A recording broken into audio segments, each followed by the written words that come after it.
اعوذ باللہ من الشیطان الرجیم بسم اللہ الرحمن الرحیم۔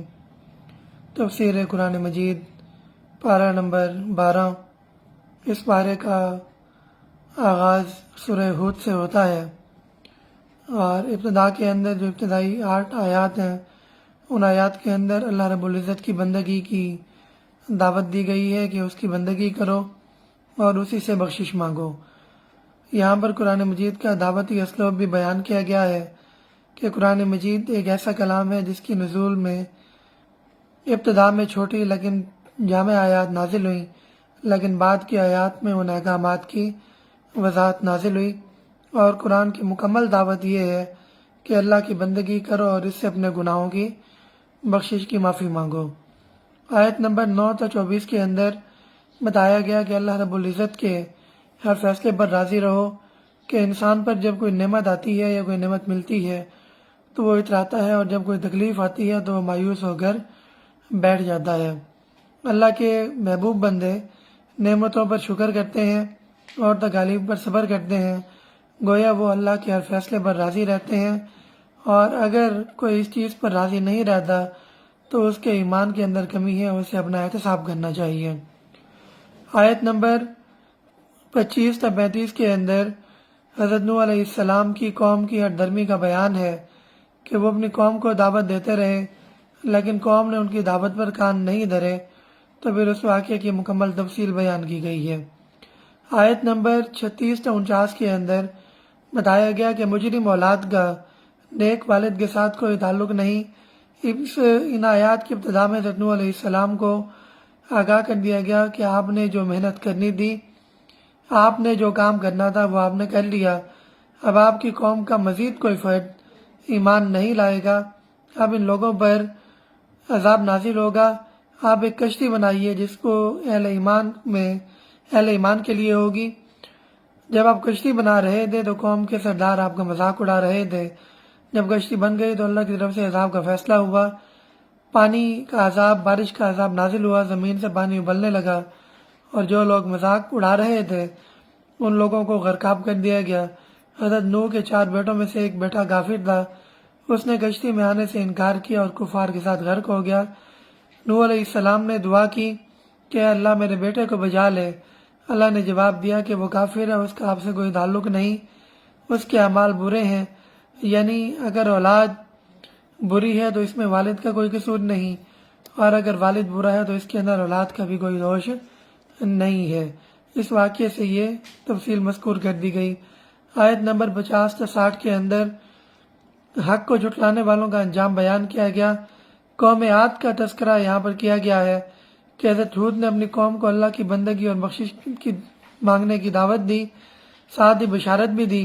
لیکن ان لوگوں نے اس دعوت کو جھٹلا دیا، اور آخرکار ایک رسوا کن عذاب نے ان لوگوں کو اور حق بات جھٹلانے والوں کو تباہ و برباد کر دیا۔ آیت نمبر 61-68 کے اندر گمراہ کن آباء و اجداد کی پیروی کا انجام بیان کیا گیا ہے۔ قوم سمود کا یہ قصہ ہے کہ حضرت صالح نے اس قوم کو توحید کی تبلیغ کی، ان کی دعوت دی، لیکن قوم نے آباء و اجداد کے من گھڑت معبودوں کو، من گھڑت دین کو چھوڑنے سے انکار کر دیا۔ اس قوم پر بھی زلزلے کا عذاب آیا، اللہ نے حضرت صالح اور اہل ایمان کو محفوظ رکھا، باقی تمام لوگوں کو برباد کر دیا گیا۔ آیت نمبر 69-83 کے اندر حضرت لوط علیہ السلام کی قوم پر جو ان کو عذاب دیا گیا اس کی مکمل تفصیل بیان کی گئی ہے۔ ابتدا کے اندر ان آیات کے اندر پہلے فرشتے حضرت ابراہیم علیہ السلام کے پاس آئے، ان کی بیگم کے پاس آئے، انہوں نے بشارت دی کہ اللہ انہیں ایک بیٹا دے گا اور پھر اس بیٹے سے ایک پوتا دے گا، اور پھر اس قوم کی تباہی کی اطلاع بھی حضرت ابراہیم علیہ السلام کو دی گئی۔ بعد میں تفصیلی واقعہ لوط علیہ السلام اور ان کی قوم کا بیان کیا گیا ہے۔ آیت نمبر 84 تا 95 کے اندر حرام خوری کا برا انجام بیان کیا گیا ہے۔ یہ قوم شعیب پر عذاب کا ذکر ہے۔ حضرت شعیب نے اپنی قوم کو دعوت دی، وہ شرک کرتے تھے، ناپ تول میں کمی کرتے تھے، مسافروں کو لوٹتے تھے۔ قوم نے ان کی دعوت کو بڑے تکبر سے ٹھکرا دیا، اللہ نے اس قوم کو بھی تباہ و برباد کر دیا۔ آیت نمبر 96 تا 109 حضرت موسیٰ علیہ السلام اور آل فرعون کا واقعہ ہے کہ حضرت موسیٰ نے آل فرعون کو توحید کی دعوت دی۔ آل فرعون نے حضرت موسیٰ کی بات نہیں مانی بلکہ فرعون کی پیروی کی، اور یہ لوگ فرعون کے پیچھے پیچھے چلتے رہے، اور انجام کار ان کو دریا کے اندر غرق کر دیا گیا۔ اللہ تعالیٰ ان لوگوں جیسے انجام سے ہم سب کو محفوظ فرمائے اور ان لوگوں میں شامل فرمائے جو خوش نصیب لوگ ہوں گے اور جنت کی دائمی نعمتوں سے لطف اندوز ہوں گے۔ اس کے بعد آیت نمبر 110 سے 123 کے اندر اہل ایمان کو تلقین کی گئی کہ وہ حق پر ڈٹے رہیں اور باطل کے ساتھ کسی قسم کا سمجھوتا نہ کریں، نماز قائم کریں، نیکیوں میں سبقت کریں۔ نیکیاں برائیوں کے اثرات کو مٹا دیتی ہیں، صبر کرتے رہیں، اللہ صبر کرنے والوں کے ساتھ ہے، اور یہی وہ لوگ ہوں گے جو آخرت میں عذاب سے بچ جائیں گے۔ اس کے بعد سورہ یوسف شروع ہوتی ہے۔ سورہ یوسف علم و حکمت سے معمور ایک حسین واقعہ ہے جس میں سمجھنے والوں کے لیے بہت زیادہ اسباق ہیں۔ پہلی 6 آیات کے اندر بتایا گیا ہے کہ حاسد کے سامنے اپنی خوبی کا ذکر نہ کرو، کیونکہ حاسد حسد کرتے ہیں اور حسد کی آگ میں جل کر سازش کریں گے، اور عام طور پر یہ شیطان ہی ہوتا ہے جو انسانوں کا دشمن ہوتا ہے، ان کے درمیان حسد اور دشمنی پیدا کرتا ہے، اور بعض اوقات یہ چیزیں طبیعت میں بھی راسخ ہو جاتی ہیں۔ آیت نمبر 7-23 کے اندر بھائیوں کی سازش، جس میں یوسف علیہ السلام کے بھائیوں نے ان کے خلاف سازش کی کہ ان کی شکایت یہ تھی کہ وہ بڑے ہیں، وہ کام کاج کرتے ہیں، لیکن والد کی توجہ بھائی کی طرف ہے۔ انہوں نے حضرت یوسف کے خلاف سازش کی لیکن ان کی سازش ناکام ہوئی۔ اللہ نے حضرت یوسف علیہ السلام کو مشکلات بھی دیں، لیکن بعد میں ان کو مصر کی بادشاہی ملی اور ان کا نام رہتی دنیا تک کے قصص میں زندہ ہو گیا۔ اس کے بعد آیت نمبر